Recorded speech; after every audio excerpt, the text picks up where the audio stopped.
Hello, welcome to the live stream. We moved the camera today because this cutie decided to be in the office, and it's possible she's going to be a guest the entire time. But I do have to apologize that the background is the totally bizarre chaos that is the... we ship a lot of things out of this room, and so boxes are the primary piece of furniture in here. So we're just gonna have to deal with that. Anyway, here's my kitten friend today. This is Dora. Her website is indiewebcat.com, although I don't think she has a YouTube channel. This is a super meta stream because Aaron is live streaming this. So there's a live stream of the behind the scenes process of live streaming this today. But I think the kitty is the most important part of it. Hi Vika. Hi Guthrie. People are here. They are alive. Means that we actually have folks in here. It's very exciting. We also are trying a new thing where there is now less delay on the live streams between when chats get to me and video gets to you. So that's kind of exciting because I'm going to be able to see the chat a little faster. So we'll see if it works. Hi, Amanda. Hi, Claire. Hi, Ashley. Very exciting. Now, literally all the comments are just going to be about the cat. So, Ashley says, I love your Pusheen top.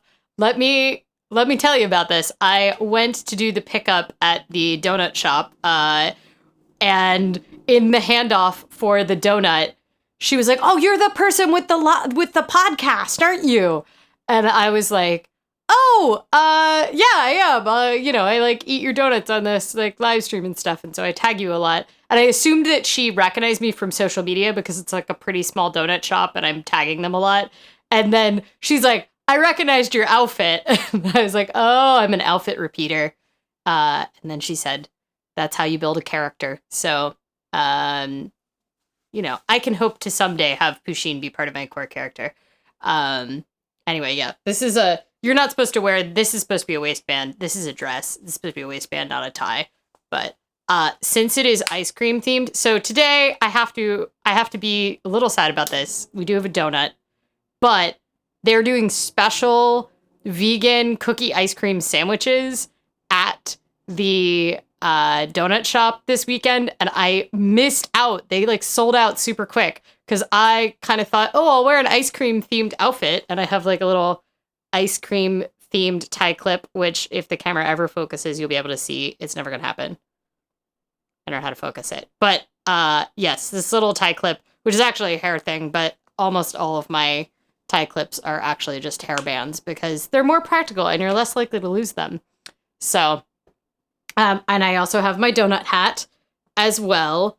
Very important feature. I gotta get the tax benefits out of this. I gotta keep wearing it on live streams so that I can tax deduct it.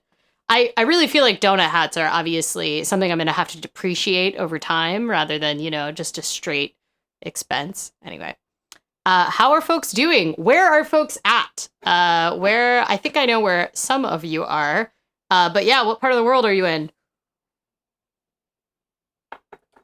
And what's it like where you're at? Are things reopening? I'm very curious to see how things are varying because I know that some folks have already gotten businesses reopened in the places where they're at. I don't necessarily know whether or not that's a good idea, but it's very fascinating to follow from an economic standpoint. So Ashley's coming from Olympia. Vika is in the western part of Russia, which means that it is unreasonable time in the morning there, right? Because I think it's like 4 a.m. in the 4 or 3 or 4 a.m. in the western part of Russia. So, Vika, you should be in bed, but thanks for coming to the live stream. Ashley says that it's 80 degrees sunny and drive-up religious services and car washes are open. I mean, car washes do have kind of built-in social distancing, I guess. So I feel like when there's a global pandemic on, getting your car washed should not be the height of your concerns. But I bet what happened is there was some car wash lobbyist, or they were making a list of all the businesses that had to be closed and the ones that could easily implement social distancing. And I feel like car washes, I'm actually kind of surprised they were ever closed, but I guess they're a non-essential business. So depending where you're at. Vika says our government is considering reopening. How much stuff is closed where you're at, Vika? So Moscow and Petersburg will be on lockdown till May 31st. Yeah, so obviously the really big cities, right? But there's a lot of Russia where social distancing is just kind of par for the course based on my memory of the Trans-Siberian Railway. There's a lot that's just like yak, yurt, yak. That's more Mongolia. But once you get into Siberia, there's a lot of built-in social distancing. Christy says that in Massachusetts, we just got a state-mandated order to wear masks at all times outside of our homes and can receive a $300 fine for not doing so. There's been a lot of state-mandated orders to wear masks, but I have watched that a lot of the cities that had them ended up rolling them back because they were really hard to enforce. And I feel like having economic consequences for not doing it is just a way to do profiling. But yeah. Joshua says that Charlottesville, Virginia, it's a surprisingly nice day and a lot of businesses are shutting down. Joshua, are things going to be changing in Virginia? I think there's some other folks in Virginia as well on here. So apparently it's 3 a.m. in Russia. Ashley says, yeah, car wash has just felt like a silly specific business type. I think the thing that I like to remember every time I feel like, wow, this is a lot of very specific detail for some business, is there are people for which that business and that industry is their entire world. You know, there are people for which that is their whole livelihood. Like, that is make or break for them. And for them, they are scanning through the regulations, trying to figure out if they can reopen. So, you know, it's really easy to think about like the huge categories like restaurants and things like that. But I like to remember that every business has someone behind it that started that business. Almost, you know, sometimes they're like large corporations and you're like, oh, but what businesses are there not mom and pop versions of? I would be curious to know if anybody has an example. Like there's mom and pop oil wells. There's mom and pop, maybe not pharmaceutical companies. SK says being in bed and watching live streams is not mutually exclusive. Fair. I guess Vika can be in bed and also watching a live stream. But I feel like, you know, in bed and also asleep, which is mutually exclusive. Ashley says Massachusetts is taking things very seriously. Yes. And apparently we have car wash songs going on here. Yeah, the mandatory masks, it really is varied based on state, but quite a few places have ended up rolling them back. I don't know. Vika says that mandatory masks are happening in a lot of regions of Russia. I feel like it's probably slightly easier for Russia to enforce things. The advantages of an authoritarian government. I feel like it's a lot harder to get Americans to conform to things. Maybe that's my bias there. We're very bad at conforming here in the US. But, all right, well, that's too much COVID talk. Now let's talk about how the economy is completely depressed. That's much more uplifting than talking about mask requirements and businesses. So in the US, we got the jobs report on Friday morning, and this was the jobs report for all of April. And it weirdly, the markets actually slightly rallied after the jobs report came out, despite the fact that it was the worst job reports we've had in all time. It was the greatest unemployment that the United States has seen since the Great Depression. And the scale at which it was is almost inconceivable. But essentially, it was 19.2 million, I believe, people said based on the sample. So it's, you know, it's obviously like a survey sampling of the population. And economists had tried to prepare everyone for 21 million. And so it was just slightly under the amount that they had prepared people for. So markets ended up rallying just slightly on Friday after this historically awful jobs report. If you dived into the actual like jobs report, it just kept getting worse and worse. They are currently estimating right now that 14% of the US workers are unemployed, but that is the rate based on people that are actively seeking work, which is normally how they measure unemployment. But that's based on survey responses. So there's two things that go into this. One, it's done via survey, not via like unemployment claims. Obviously, a lot of people don't qualify for unemployment normally. So they do this based on like a random sampling survey, and then they extrapolate from that. The survey had only been conducted up until 2 weeks into April, and more people had lost jobs towards the end of April. We were just starting to see the rates of people filing for unemployment start to slow at the beginning of this month as some of the very overwrought systems caught up. A lot of people still haven't been able to file. But essentially, we think that it's higher than based on the 2-week-old, 3-week-old now surveys that was built into the job report. And then additionally, a lot of people are not actively seeking work right now. So the real unemployment rate, which includes people that are underemployed, meaning they don't have enough hours and they would like more hours, not just people that are willingly part-time, but people that are underemployed either because they're not making enough money to fulfill their basic expenses or because they would like more hours at work, but there aren't hours available for them. And it also includes people that are discouraged workers, which is a thing we heard about a lot during the last recession, which is just folks that gave up on trying to seek work because they've been applying and had no luck. Discouraged workers is more here would be people that just don't believe that there's jobs out there to apply for, because obviously with so many businesses shut down, we're just seeing a lot of people.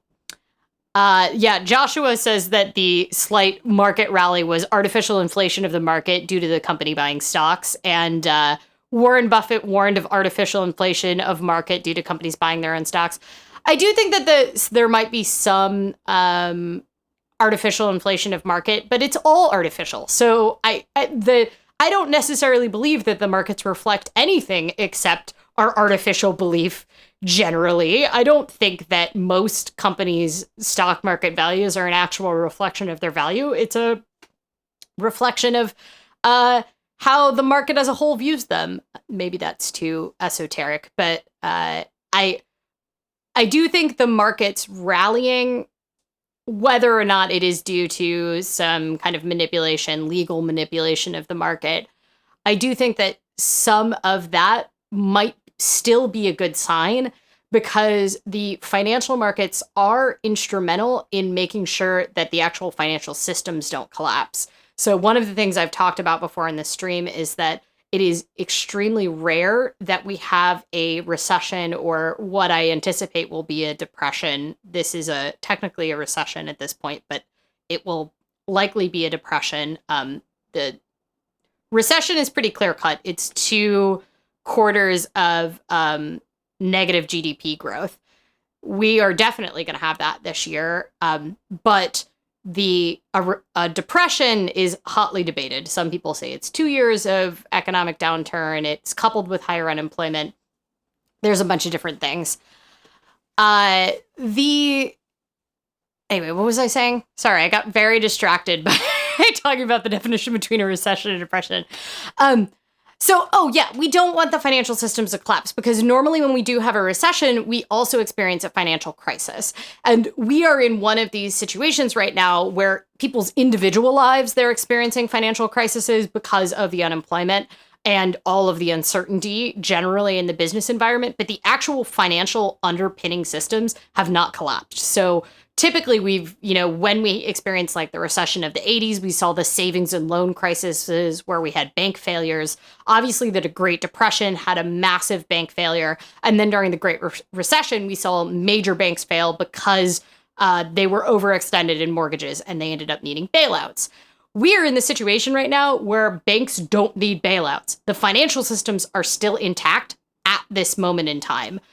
A lot of the worry is that as this continues to go on and as businesses can't reopen, we're going to start to experience the financial collapse, because this sustained amount of unemployment means that we're going to see all of this economic contraction, and it's only a matter of a time before mortgages aren't getting paid. And once mortgages aren't getting paid, and loans aren't getting repaid, then we start to see the financial underpinnings and the financial systems that are kind of holding this whole fake thing we call capitalism aloft.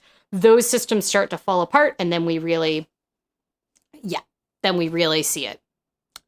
Denise said that she's hella impressed with my finger crossing. Oh, is it because I could cross both my fingers? Yes, I'm impressed too, because for a long time I couldn't do anything with my hands, but these finger crossing skills brought to you by my $7,800 a month medication. This is just not sponsored by Enbrel, but damn, I wish it was. Anyway, Joshua says no argument on the artificial manipulation. That's a rare response from me. I like how this keeps coming back to my outfit. Okay. All right, so this outfit that Claire asked about, the lace top. This is this is like a crop top that goes down to here. It's meant to be worn with like this extremely high-waisted thing. Once again, it is a thing that I got from a sketchy Korean website that sells clothing that only comes in one size, which is for tiny people, which I am a tiny person, but I don't necessarily have all the proportions of a tiny Korean woman. And therefore, quite often I end up, like slightly popping out of their one size clothing. But I like it because, quite frankly, I do not like to shave my armpits. And so if I wear it under sleeveless dresses, I do not have to shave my armpits, while also not getting either clicks and likes from creepy people who like to comment on the fact that they love the fact that I don't shave my armpits. And I don't have to get called out by people that are angry that I don't shave my armpits. So the more I can cover it, the less I have to have engagement with people. Although, obviously, I have black hair, if you can't tell. It's not naturally pink, even though the ends of it are. But I have black hair, which means that even a white lace shirt doesn't... If you look real hard, you'll be able to see my armpit hair. Anyway, these are my fun facts. See, you really didn't think that was going to dive into armpit hair, did you? Claire says, as someone who is tiny but does not have the proportions of a tiny Korean woman and also doesn't shave her armpits, I am very appreciative of this information. Yes. So what I will say is that for me, I'm not even particularly, this is just turning into a clothing stream, but I'm not even particularly large busted. But most of this clothing is not meant for kind of broad shoulders and like I have like a 34C bust. It's not very big. It's like a very standard kind of American size. Like I don't have to go to the large bra store. They don't even sell my size at that store. But I quite often I'll end up having to like extend out the sides, and these tend to be really poor quality clothing, so they're not that easy to modify because they have like no seam allowances on them. Anyway, I like how we just pivoted from talking about the economy to armpits to modifying clothing. We're going very quickly. Vika says that she sees my hand reaching for the donut, but in fact, it's not. It's the espresso, although maybe it is time for the donut.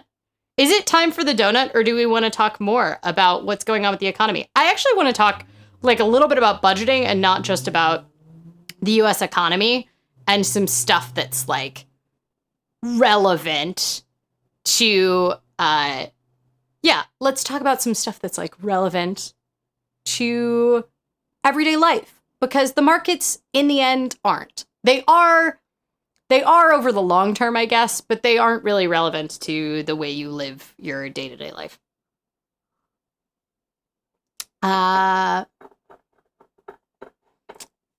Ashley says, what's the budgeting shapiel today? What do you mean by shapiel? So I wanted to, I want to talk about how I want to buy ice skates. I just realized I destroyed this donut before I showed it to you all. I'm sorry. I started tearing it up to eat it. This is a cookie and cream vegan donut, and it has like, I think maybe Numinos on it.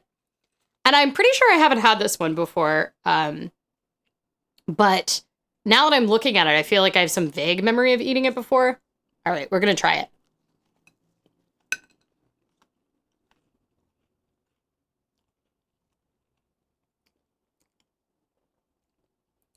Oh, it's good. I think I like the cookie more than I like the donut, though. Like, the donut is good, but I kind of just want to eat these cookies. Although I probably wouldn't want to eat a whole one of those cookies because they're chocolate, and I only like chocolate in, like, small quantities. I know. Sacrilegious of me.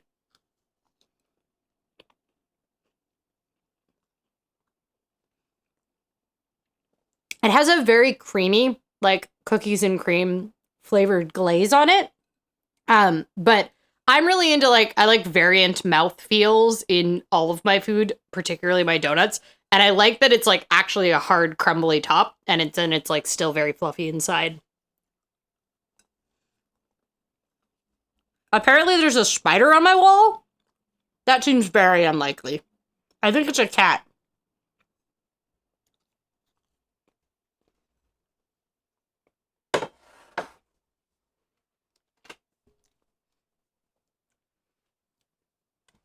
All right.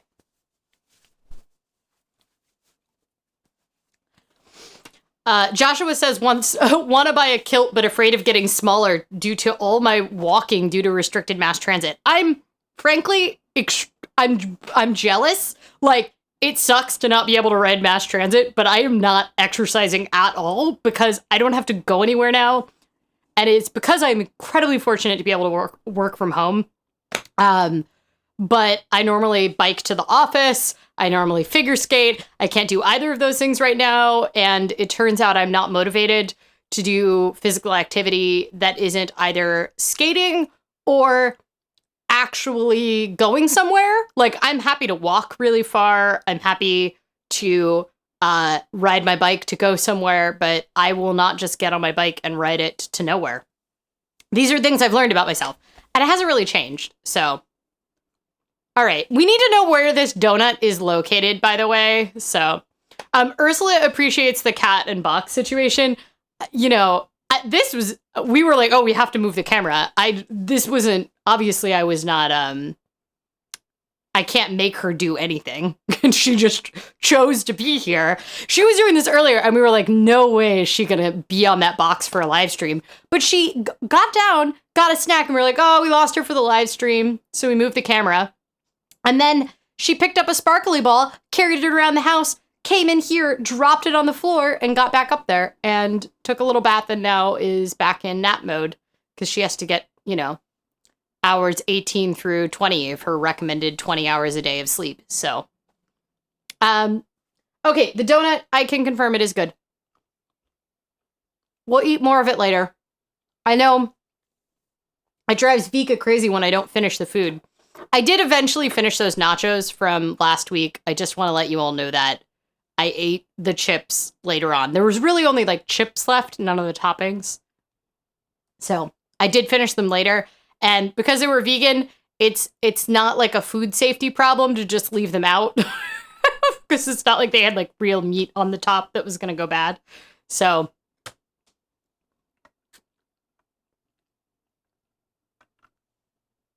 wow.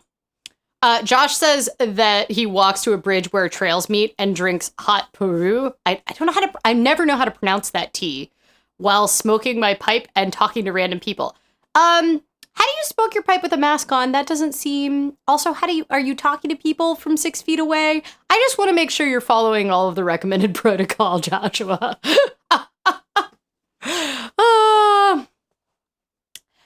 Skate for Greatness says, I love skating too. Sadly, my rink is closed. What an excellent transition where I use this live stream where I'm supposed to talk to you all about things that you do with your budget instead to process my emotional decisions about spending money. All right, let's talk about the thing that I want to spend money on. So, first of all, I guess I'll do like a little bit of a budget review. It turns out people like to watch these on YouTube, like reviews of other people's budgets. So I've been posting all my expenses online for a bunch of years, and I do a blog post every month. But I thought it might be kind of fun to like talk it through in a way that isn't an extremely long blog post, because I mainly only do it for myself. So this is my budget for, I can't actually see it. What is it? It's for April. And as you can see, I spent some of my stimulus dollars. I normally would have saved my stimulus dollars because I like saving things. But I ended up deciding that probably the best use, because I have relatively stable income, because I have 3 jobs, so they probably won't all disappear at the same time. And I also felt like I'm in just this relatively privileged and secure position. So the best thing I could do was find a way to pay it forward, including buying things from small businesses that are not necessarily going to get charitable donations. So, you know, this donut hat was one of them. These earrings were one of these things that I bought from Etsy shops. And then I donated a lot of it. But I also am not very good at spending money. So I spent money. My goal was to spend all $1,200 last month, and I just couldn't do it. I got to 820 or 840, I believe. I have like the complete breakdown of my stimulus, if we put that on the screen, of all my different stimulus dollars and how I spent it. And so some was mutual aid, which was like helping with buying groceries. I have friends that are school teachers and work predominantly with immigrant families that don't qualify for the stimulus check. And so they were recruiting people to help them pay for groceries and essentials and take it around to houses and things like that. And then I also did some direct donations. I'm definitely going to do both more mutual aid and charitable donations this month. I just kind of, for my own sanity, had to pace it out a little. I've been really surprised at what I feel like is spending more on groceries. But then when I actually looked at the math, it's pretty consistent over time.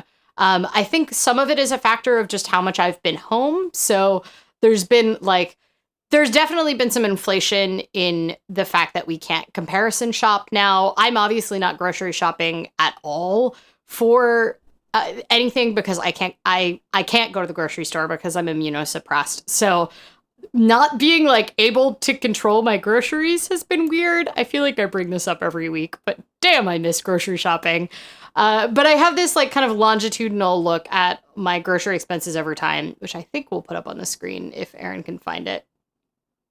They're not labeled. I'm sorry, they're not labeled. This is my fault. I could jump off screen and find it. It's the one where they averaged in the $150 to $180 range. Yes, that one. So I did my grocery expenses over the past couple years, and the blue on the bottom there is the treats budget, which is things that are kind of non-essential groceries. And I started tracking them because I thought it would be interesting to see what I spend on kind of essentials groceries versus treats. One thing you'll notice is treats has dropped off significantly. And I actually thought I tend to buy more treats when I'm stressed. And you can actually look at my stress levels and you can watch the treats budget rise over time. But it's been dropping a lot because I'm not doing my own grocery shopping. And it turns out I stress buy treats for myself at the time I want them. They're impulse buys. And since I can't just run out to the store anymore, I tend to mostly be making more reasonable decisions. Namely, I will request a treat, and then before Aaron actually goes to the grocery store, I'll be like, never mind, no, don't get it. I don't need it. I don't really need ghost pepper chips. That I have been extremely frustrated of being in the, I've been very frustrated when I want a break from work and I go open the cabinets and there's just no snacks or treats anywhere in the house.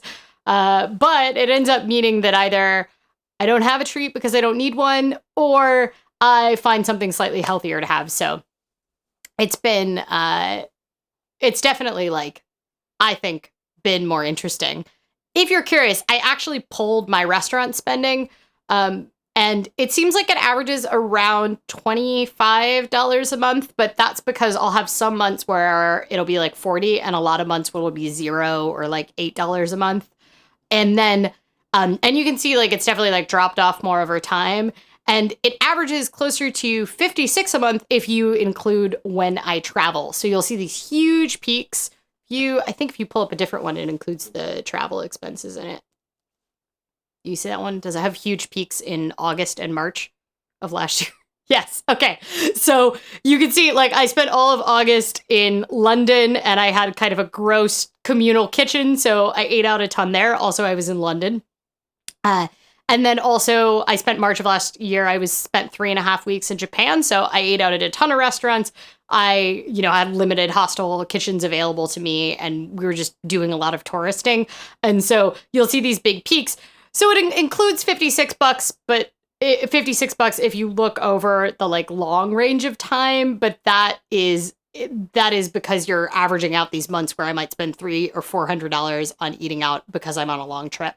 And I have way less access to groceries and things like that. So Vika asked if I'm joking about declaring the hat as a business expense on my tax return. No, I'm definitely not. This is 100% a business expense. Definitely a business expense.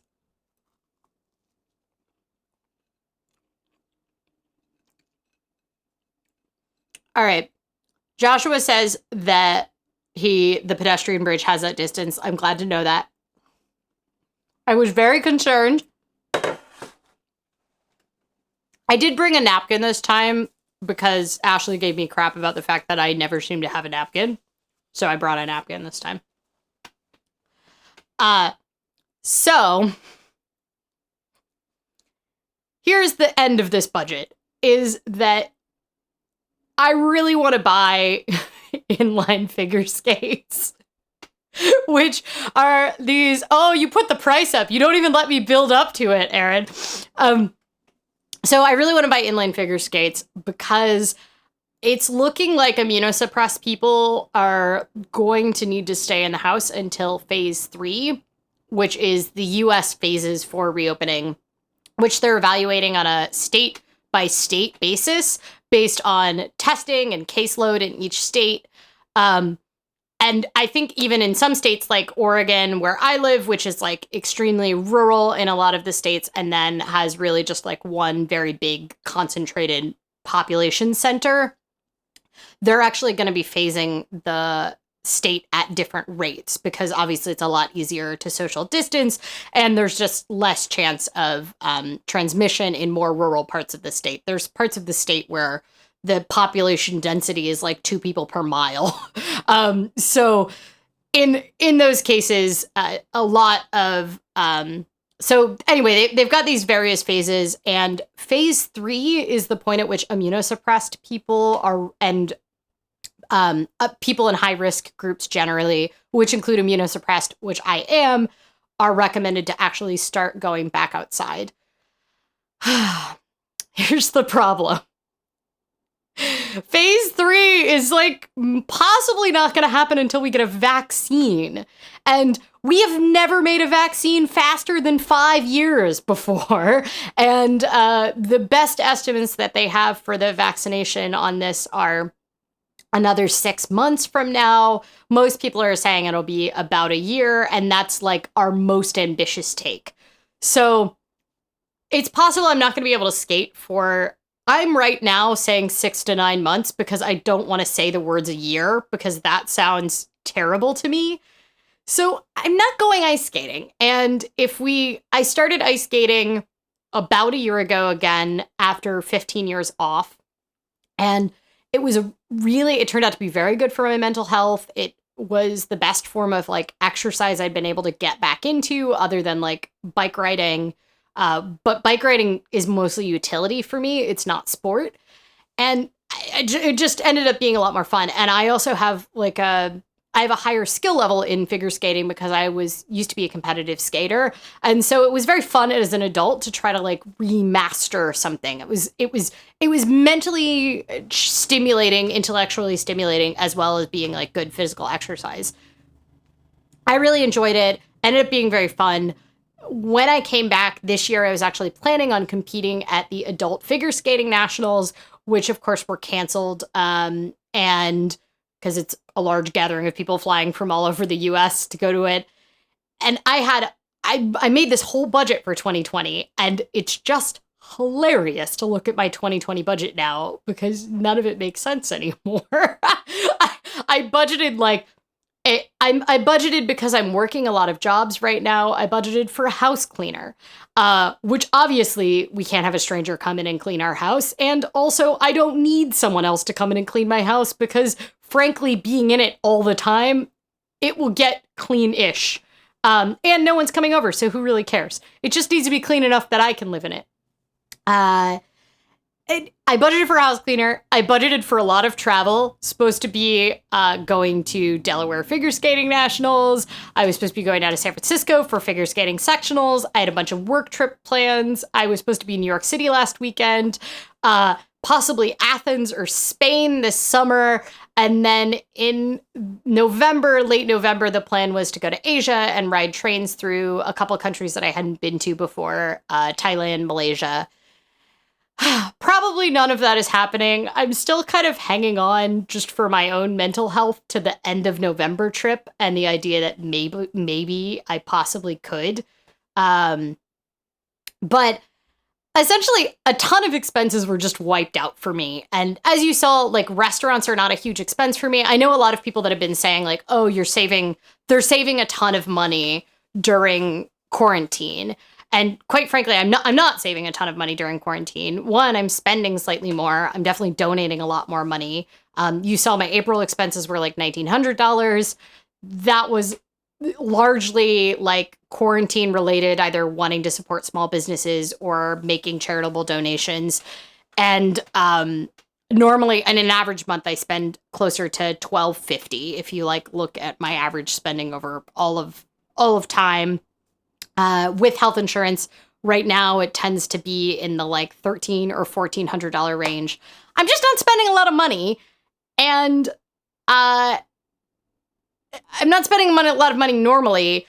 But the big thing that's missing from my budget is figure skating, and I'm going mad. This is the least active I've been in my entire life, and I'm used to doing like an hour of roughly 50 minutes to an hour of bike riding a day as far as my bike commute, and then like an hour or more of figure skating per day, and plus like stretching and warm up time for figure skating. And so I've gone from doing like 2 hours of cardio a day to doing, on a very good day, 20 minutes.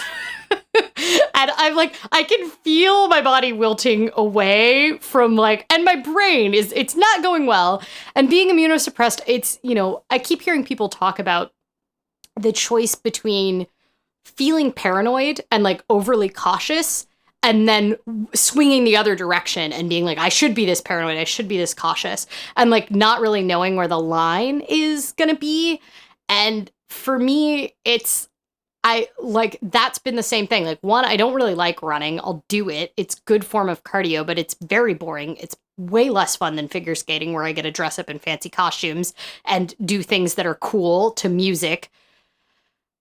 Running is just boring. And then additionally, like every time I make that choice to like go out running, there's a lot of mental barriers I have to put up in order to like force myself to do it, because I'm like, oh, I have to touch all the buttons on my elevator in my shared apartment building, and like the crosswalk buttons and everything. And so I end up having this like, I'm this fear that I'm putting myself at risk for something I don't even like. So I do have street hockey skates, and I have been like rollerblading around a bit. But they are not anywhere near figure skates.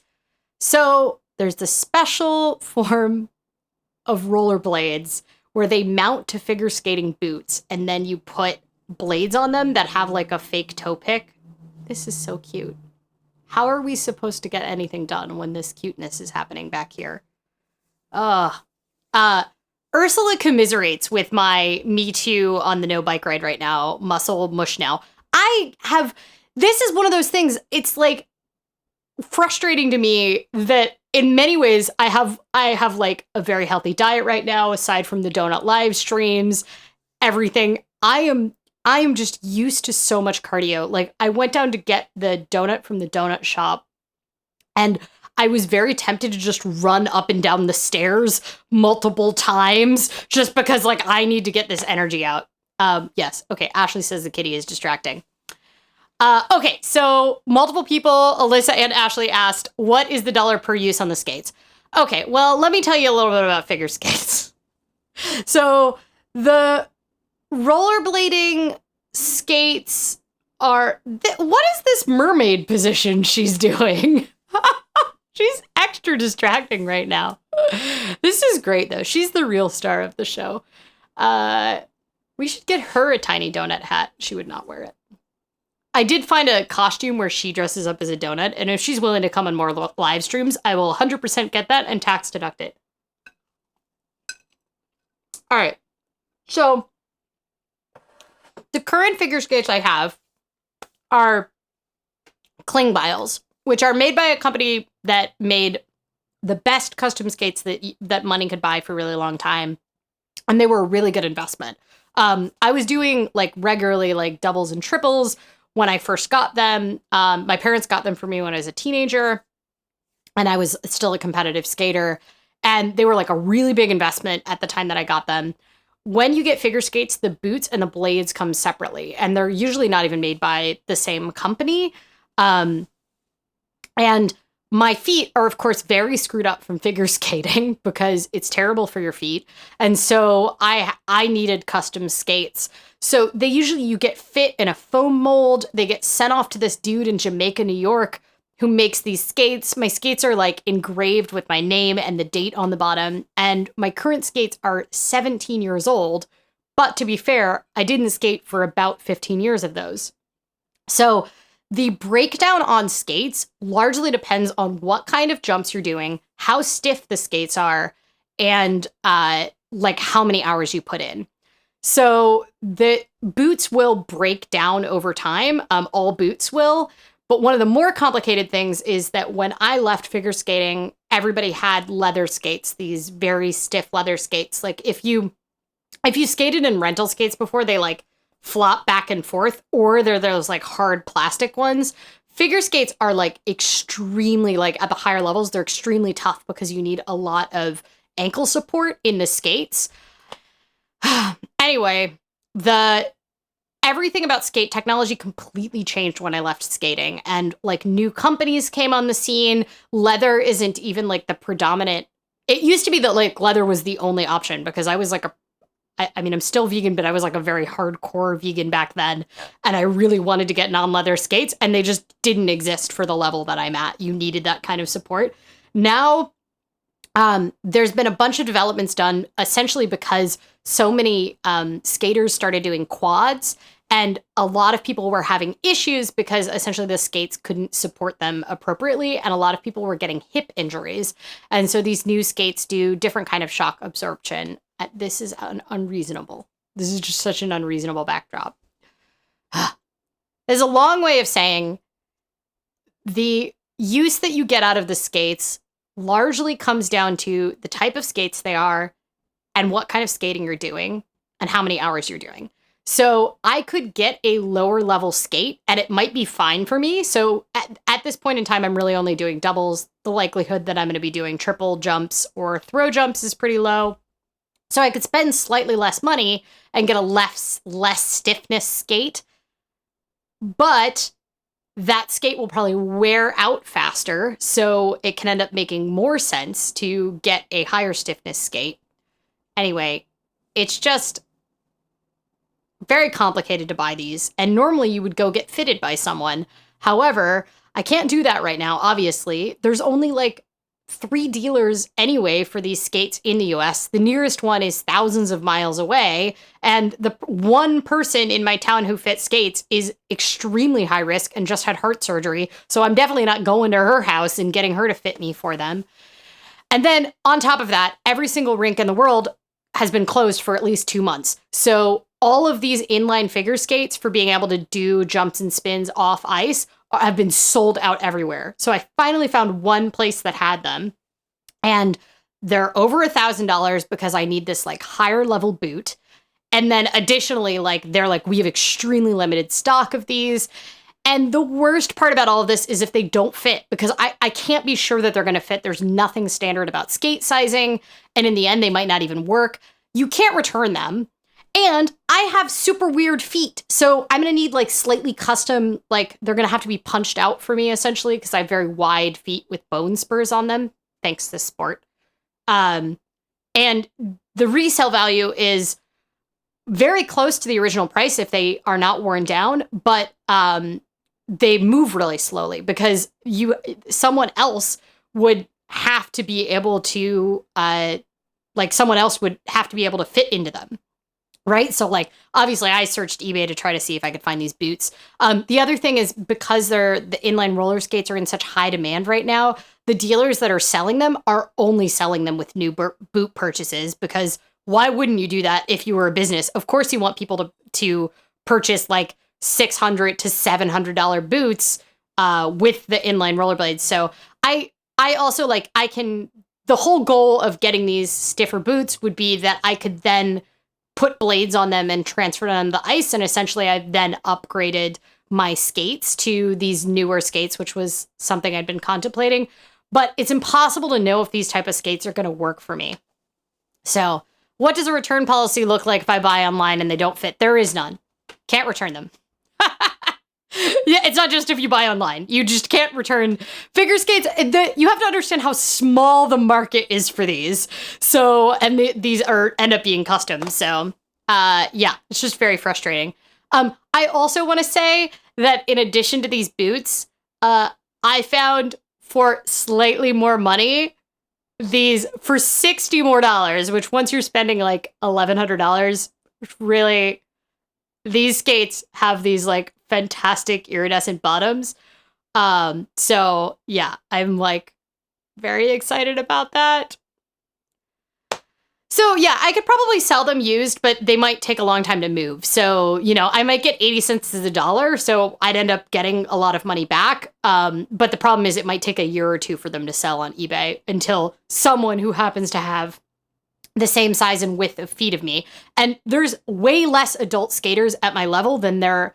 So you don't want to what's called overboot. So you wouldn't want to get too stiff of a boot if you're at a lower level, because it's extremely hard to skate with a super stiff boot if you're like just getting used to skating. And most adult skaters that are going to have like big feet like me and are not a 14-year-old girl, those skaters tend to be at a lower level than I am. That isn't to say that I'm the only high level adult figure skater, but just the market is even smaller than if, like, for example, it was like a standard size foot for an 11-year-old girl. There's a lot more people that need that stiffness of boot at that level. So yeah. Yeah, so Ashley, I would be out a lot of dollars. It's not just if they don't fit, like they might not work for me. They might fit me perfectly, but turn out to be the wrong kind of boot for me. But yeah. So Ursula asked, aren't you used to a stiffer boot? I am used to a stiffer boot, but this is a totally different type of skate technology that I've never been in before. The other thing is, like, you can try on skates, but you won't really know if they work for you or not until you mount blades or, in this case, rollers on them and actually try them out and jump and stuff like that. So, and you can't get the boots and, like, walk around in them because you destroy...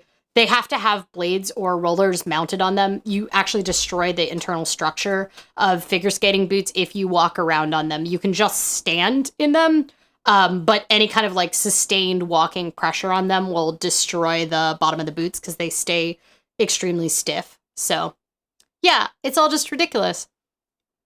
Vika says that she's reminded of the video podcast I did where I used chroma key to project a cat in the backdrop. Yeah, that's essentially what I'm doing, except you're not going to get like weird green screen lines from this. Anyway, I want to buy these skates, but they're really expensive. Oh, so what I was going to say is it's kind of hard to know how long these will last, but they should last 1 or 2 years for me. So if I do enough hours of skating, then it ends up working out.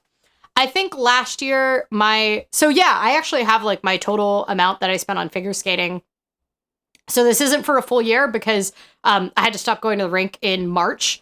So this is a almost full year of figure skating since I came back as an adult. And obviously I didn't need to buy most equipment. I had to buy like new tights and new like essentially the things that kind of protect your feet from being destroyed by your skates. Because yes, you spend all this money on skates and then you still need to put stuff on your feet to like protect them. It's just a lot of money. I have the money to like, I can make it. I have the money. I put $350 in a category last month towards the skates, but I have money. I can move money around in order to do this. It's just such a big investment. And then the other question is like, will I make time for it? And I think I will, because I was making time for figure skating and now I don't have to plan around a rink schedule. But like, it's just, there's a lot of risk in buying them, I would say. And it's just a ton of money. It's a ton of money. But if I really can't skate for another year, it's about what I spent on ice time in a year, because I spent like $1,081 on ice time and coaching. I didn't even have a coach for most of the year. So I don't know. What do you think? What's the, what should I do? Should I buy the skates? What's people's verdict?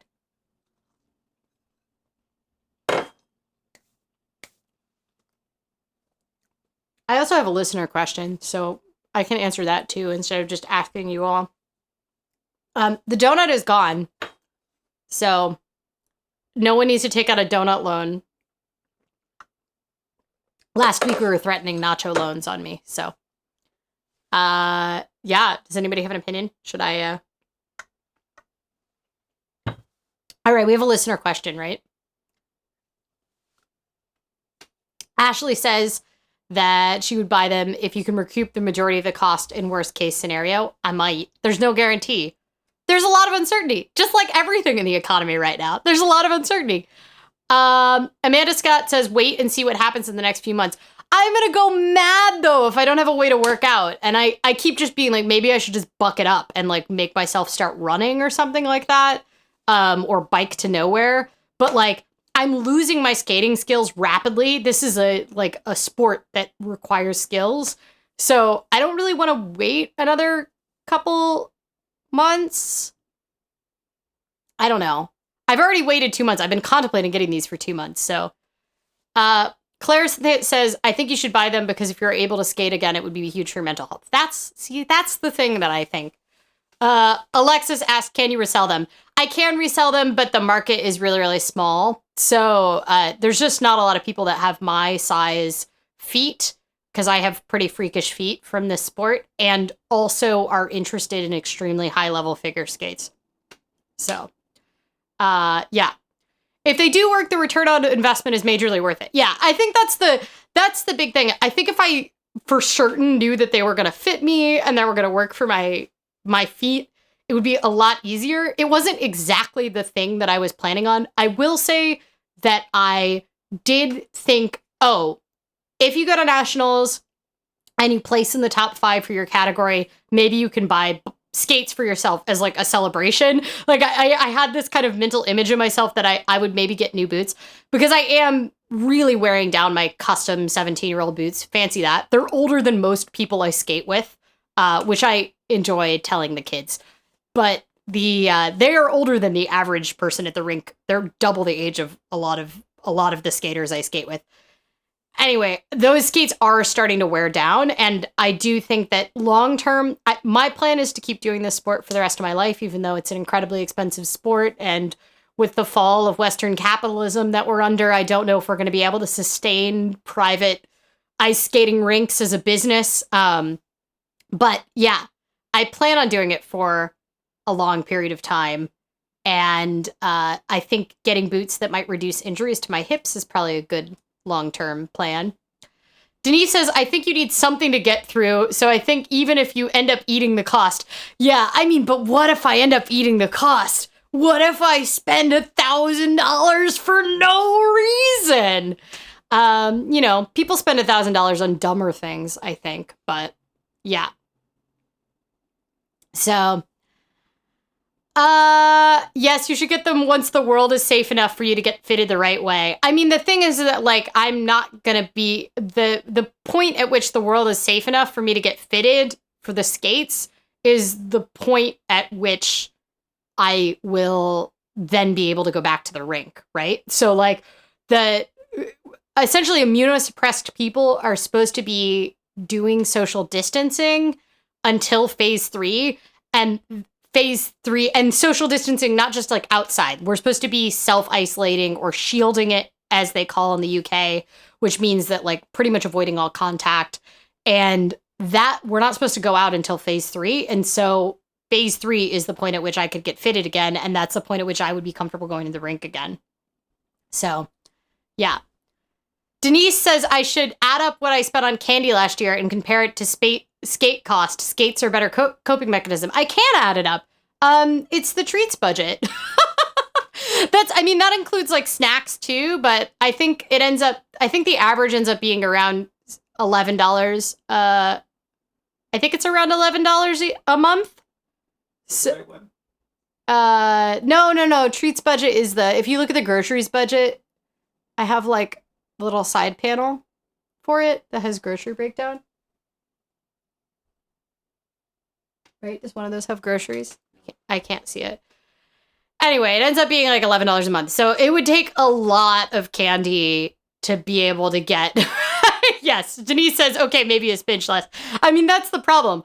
Ice time costs $12 an hour, and candy costs $1 a box. So even if I eat 2 boxes a week of candy, it still is going to take like a really long time. Amanda says I've eaten that amount in chocolate last year at least. I definitely have not eaten the cost of the Boots and Skittles, Denise. I'm sorry. I think I only ate like 2 packets of Skittles last year. I think I talk about eating candy like far more than I actually eat candy because I'll fixate on it for several days before I actually like go get it. So Elisa says, yes, it could be an opportunity to experiment and maybe try out a lasting alternative to skating rinks in the future. That is one of the other things is like, if I end up finding out that I like this, there's a possibility that this could be a way to not have to plan around the rink schedule and not have to play for ice time. So also inline figure skating is a real sport. Like they have like a world championships and stuff. People do like triple axles on these skates. It's like very niche. So roller skating, like artistic roller skating is already like, you know, it's not an Olympic sport. It's like pretty like suppressed far down there. And then inline figure skating is like so much more a subgenre of that, although not as cool as rollerblading slalom, which I discovered, and you should look it up on YouTube too. Look up like roller slalom or inline slalom. It's phenomenal to see what people can do. It's essentially like slalom similar to skiing where you go between cones, but you do it on rollerblades and they do all sorts of tricks that even as a skater, I can't comprehend. I was trying to do some of them. One, I'm not positive I have the right kind of skates to be able to do it. So that's part of it because I have street hockey skates. So I don't know if they had like the right kind of rocker on them or not, or like wheels, but also, yeah. Kenneth says maybe get a gift certificate for the skates. I mean, is a $1,200 gift certificate going to change anything? I mean, I guess if someone else gave it to me, it would change something. But I think you know, I'm still buying it. So we're disturbing the cat's nap. She wanted to let us know. All right. Should I answer a listener question before we go? What time are we at? 2 minutes to the hour. Oh, cool. All right, let's do a listener question before we go. Maybe I'll buy skates. Maybe I won't. I don't know. Listener question is, should I use a modest windfall right now to beef up my emergency fund or pay off the car loan? It depends on where your emergency fund is at. There is a point at which you can have too much emergency fund. It's rare that there's a point at which too much emergency fund equals too much during a global pandemic. So there's so much uncertainty in the economy right now, and the fact that we're probably entering a depression, I would say the emergency fund is more useful. And as we gain sort of more certainty, as you kind of get a better sense of your own industry and where things are at, then you could use it to pay off the car loan. The other thing is that car loans, typically the way they're structured, they're installment loans. So you're not going to save any amount on interest by paying it off early. Sometimes car loans even have prepayment penalties, but hopefully yours doesn't have that.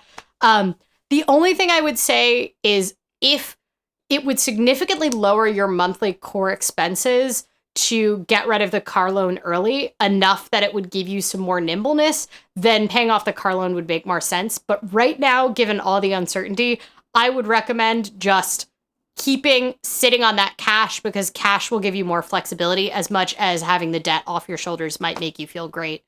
Look at this. We should just zoom in on the cat and have a cat stream. Vika says some loans are suspended during the crisis times because some banks understand that stuff's happening. Yeah, that's also true. I would say that at car loans, I don't know any places at which car loans are suspended. But if you did get your car loan via like your local credit union or a local bank, they are having some more flexibility. But if you did financing like through the dealership or something, yes. Kitty, most relevant. Are you zooming in on the kitty on the screen? She's so cute. She's the cutest. So that's my recommendation is you should beef up your emergency fund unless it's going to significantly lower your monthly expenses. You don't save any money on interest if you have a typical auto loan, which is an installment loan, which means it's already baked in. And so it's not gonna speed up your payoff timeline or really save you any money. But if that debt's really weighing on you and you do already have at least a 9-month emergency fund, then I would say, sure, go ahead, pay off the car loan. But otherwise, I'd save it. Cash is king right now, or queen, or our genderqueer ruler. Vika's kitty came to watch Dora. Yes, very important. We should just have all the cats watch all the other cats. You should be capturing these tiny toe beans. Look at the toe beans. Very important. All right. Well, thank you all for coming and just essentially letting me process my emotions today about buying figure skates and what's going on with the economy. Did anybody have an actual question they want answered that was not sent ahead of time that I can answer about unemployment or what's going on with universal credit or whatever? Does anybody have real questions about budgeting under lockdown? Or are we all just here for the cat content? Are you back on me or are you still on the kitten? Still on you. The little paws. Look at the little paws. Look at the little paws. Ashley says, I'm here for the chat and cats. Yep. I mean, I am too. And the donuts. I get to eat the donuts though. Do-do-do. Do-do-do. Do-do-do. Sorry, let's just look at the cat paws. I can't believe she stayed behind me the entire stream. I don't know what's going on, but it's quality content. Vika stayed awake the entire time, which is, I think, a bad sign for her sleep schedule, but props. All right. Oh my gosh. She melted. The cat melted. It's very important. All right. Well, thank you all for joining today. Hopefully you have a nice, calm, chill rest of your Saturday or your Sunday if you're in that part of the world. And the cat is leaking. Yes. As always, make sure you wash your hands, stay hydrated, go pet some kitties if you have some available, and be safe. All right. I'll see you all soon. Thank you for coming.